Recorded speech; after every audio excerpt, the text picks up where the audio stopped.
Olá, tudo bem com vocês? Eu me chamo Natsu, estamos aqui na live do Desfrutar. Essa live normalmente acontece no YouTube, mas hoje nós estamos fazendo um teste aqui na plataforma do TikTok para ver se vai dar certo. Se der certo, vamos continuar sempre que for possível fazer live aqui. Se não der certo, sinto muito, vamos continuar na outra plataforma. Muito bem, nós estamos dando aqui, prosseguindo com a nossa série A Palavra Profética na Era do Apocalipse. Já já você vai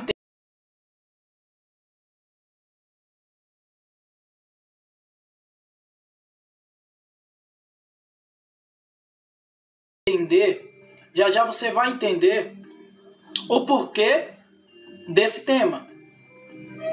Talvez você nunca ouviu falar algo parecido. Antes de qualquer outra coisa, seja muito bem-vindo. Você que está assistindo essa live, compartilhe para que mais pessoas estejam conhecendo a Palavra de Deus. Dá seu like, curta aí para que as pessoas vejam mais a Palavra do Senhor, tá? Só de antemão, esse TikTok, tá bom? O canal Desfrutar Bem Melhor também no YouTube, você pode estar seguindo e se inscrevendo. Nós queremos chegar a 12 mil inscritos no YouTube. Você pode estar seguindo e se inscrevendo. Nós queremos chegar a 12 mil inscritos. Seja uma palavra de homem, mas palavra de Deus que sirva para mim, que sirva para quem está atento aqui nessa live e daqueles que verão esse vídeo nessa plataforma em outra oportunidade. Cuida, Senhor, de cada um de nós, revela a Tua Palavra Santa e nos leva a Seu conhecer e prosseguir e Te conhecer. Cuida, Senhor, de cada um de nós, revela a Tua Palavra Santa e nos leva a Seu conhecer e prosseguir e Te conhecer.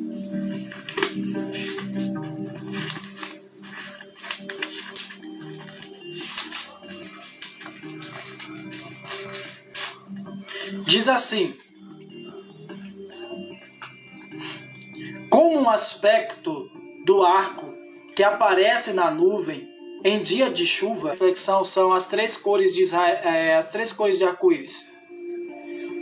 Porque o arco-íris, eles têm três cores básicas, que são vermelho, amarelo e azul. Essas cores são conhecidas como cores primárias. A partir dessas cores, elas se misturando, se mesclando com essas cores, se tornam as cores. A partir dessas cores, elas se misturando, se mesclando com essas cores, se tornam as cores. Vocês sabem quais são as três cores básicas do arco-íris? As três cores básicas do arco-íris são amarelo, azul e vermelho. Isso representa os atributos de Deus. O amarelo, por exemplo, representa a glória, como é visto aqui em Ezequiel capítulo 1, versículo 28. Quando nós contemplamos a glória de Deus, nossa reação é como essa de Ezequiel: caiu o rosto em terra e ouvir o que Deus tem a falar. Quando nós nos deparamos com a glória de Deus, nós nos rendemos. Deixamos de lado as nossas personalidades, as nossas opiniões e nos rendemos a Deus, assim como Ezequiel fez. O amarelo representa a glória de Deus. O amarelo também representa a natureza divina de Deus. Por isso que na Bíblia nós temos várias figuras, como por exemplo o candelabro. O candelabro na Bíblia era o quê? Banhado de ouro.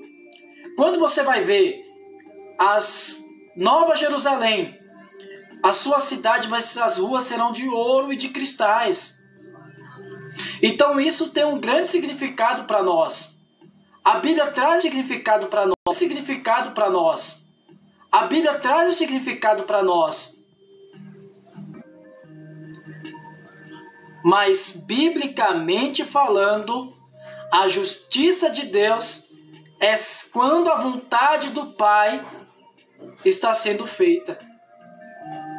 Sabe como que é na prática que a justiça de Deus é feita? Na prática é assim: Quando um cara que roubava, que matava, que fazia alguma coisa muito ruim, que fez muitas coisas ruins para as famílias, e as famílias chegou a falar isso, que a justiça de Deus não faz, mas ele achando que ia acontecer alguma coisa ruim. Contempla a glória de Deus, Deus se aparece para essa pessoa, e essa pessoa agora ela é salva, porque creu no poder do Evangelho, porque creu na palavra de Deus. Aí a justiça de Deus aconteceu na vida dele. Entendeu? Deus é amor, mas é justiça também. Pode passar, não tem problema não. Deus é amor, mas é justiça também. Tá? Ah, irmão, mas quer dizer que está passando, eu estou falando no momento em que nós estamos vivendo. Porque essa justiça de punição não é agora. A justiça de punição vai ser... Porque essa justiça de punição não é agora. A justiça de punição vai ser de novo. Aqueles que receberam Jesus como seu Senhor e Salvador. Tá? O arrebatamento é um tipo de julgamento que vai acontecer. Então, justiça, Mateus capítulo 5 diz assim: bem-aventurado aqueles que têm fome e sede de justiça. Não é aquela pessoa que, não, porque a justiça tem que ser feita, a justiça do homem tem que ser feita. A justiça de Deus é quando a vontade do Pai é feita. A vontade de Deus é que todos sejam salvos. Sabia dessa? A vontade de Deus é que eu e você sejamos salvos. Salvo de quê? Salvo da condenação eterna. Salvo do lago de fogo. Salvo do inferno. Sabia disso? Essa é a vontade de Deus. Vamos prosseguir. A outra cor é o vermelho. Vocês sabem qual é o sentido da cor vermelha? Biblicamente falando, vermelho quer dizer o quê? Como vocês veem no tema, eu já falei da justiça, eu já falei da glória, e agora nós estamos... Só falta um. É o quê? A santidade. O vermelho representa a santidade. O vermelho representa a redenção. Ora, vermelho lembra o sangue de Cristo. E quem pode nos perdoar? Somente o sangue de Cristo. Nós temos o inimigo de Deus, o diabo, ele nos acusa de dia e de noite. Mas nós também temos o advogado justo e fiel, que está para se compadecer de nós. Hebreus fala que o Senhor ele se compadece de cada um de nós. O Senhor se compadece, querido. O Senhor sabe o que é padecer. O Senhor te conhece mais do que você é você mesmo. Olha que bom, né? O Senhor, ele não está aqui para olhar a aparência. O Senhor está aqui para olhar o seu coração. Deus não vê as pessoas como o homem vê. Mas se quer falar de santidade, sim, eu vou falar de santidade. Mas tudo começa pelo perdão dos nossos pecados, que foi através da morte do Senhor Jesus na cruz do Calvário, derramando sangue por cada um de nós. Ele não tinha culpa nenhuma, mas ele se fez culpado por nós. Ele não tinha pecado nenhum, mas ele se fez pecador por nós. Ele se fez pecador por mim e por você. Olha que bênção. Por isso que o vermelho, que lembra o sangue, tem ligação com santidade. Sem perdão, sem arrependimento, nós não conseguiremos chegarmos à santidade. Santo significa separado no original grego. Então, quanto mais santo você está mais próximo de Deus e longe dos prazeres transitórios da carne e longe dos prazeres do mundo. Então essas são as três cores básicas, que também são os três itens básicos dos atributos de Deus.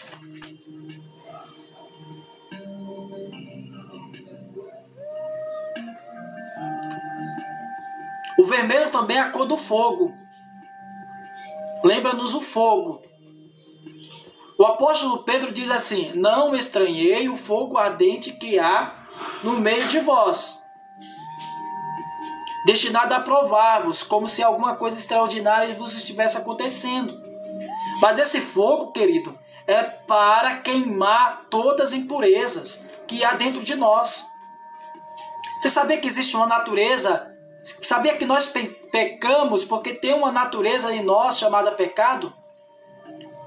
Nós pecamos porque o nosso corpo é corpo de pecado. Daí, o Senhor, através do fogo, das tribulações, das perseguições, das situações desconfortáveis pelo qual todo cristão deve passar, vai nos purificando, vai nos santificando, vai queimando, tirando todas as impurezas. Um cristão sólido, um cristão firme, é aquele que passa pelas provações. Um cristão frouxo é aquele que vem a provação, vem a tribulação e desiste da sua jornada, ou enfraquece, ou deixa seu fervor.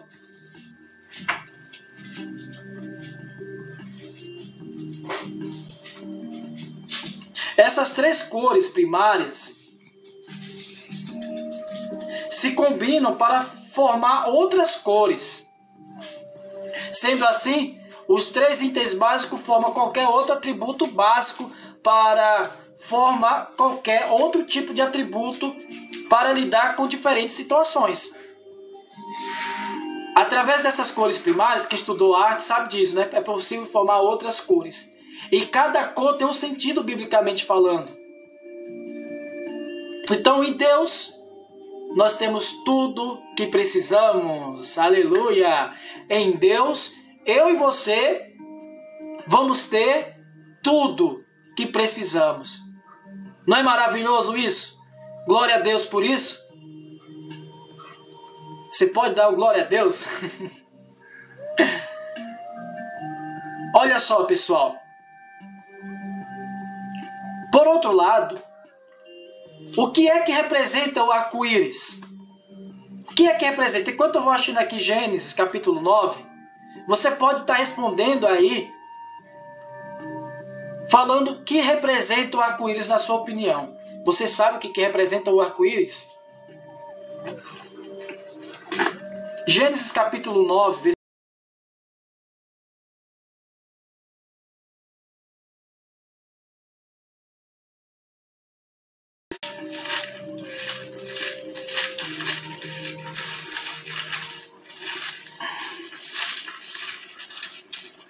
Gênesis capítulo 9, versículo 11 a 15, diz assim: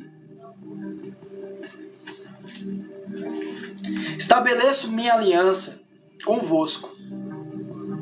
Não será mais destruída toda a carne por água de dilúvio, nem mais haverá dilúvio para destruir a terra. Disse Deus: Este é o sinal da minha aliança que faço entre mim para destruir a terra. Disse Deus: Este é o sinal da minha aliança que faço entre mim e a terra.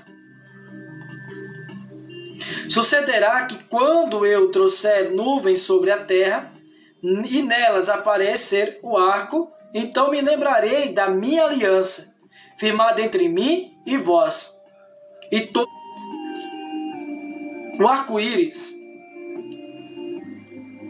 representa, biblicamente falando, a fidelidade de Deus para com a humanidade. Fidelidade é quando fala e cumpre.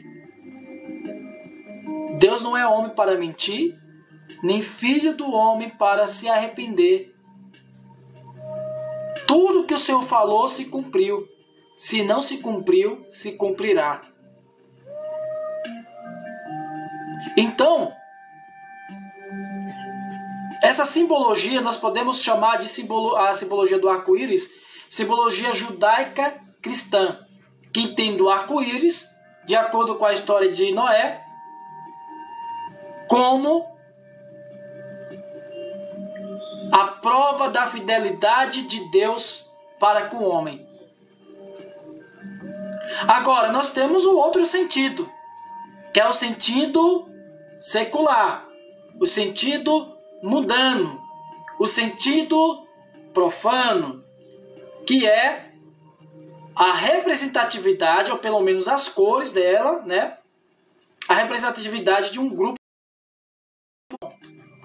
Tudo depende do ponto de vista.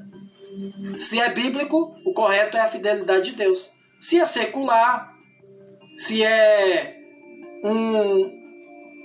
entender como algo ateu, né? Ateísta, não considerando a Bíblia, nós vamos entender que é o outro significado que eu falei.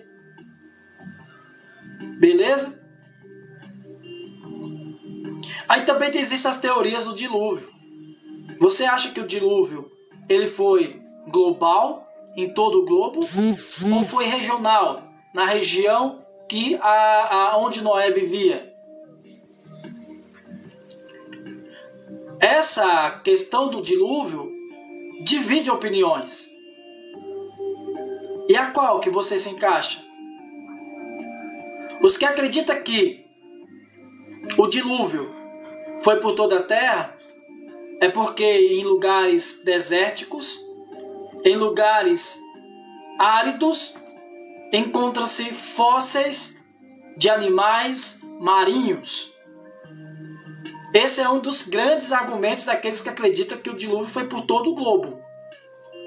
Mas os que acreditam que o dilúvio foi regional é porque leva em consideração a cartografia daquele momento. Porque leva em consideração o mapa daquele momento, a região conhecida daquele momento. Só para você ter ideia, naquele momento não se conhecia as Américas, não se conhecia a Oceania, parte da Europa, parte da Ásia. A região mais conhecida é a região ali do Oriente Médio, norte da África.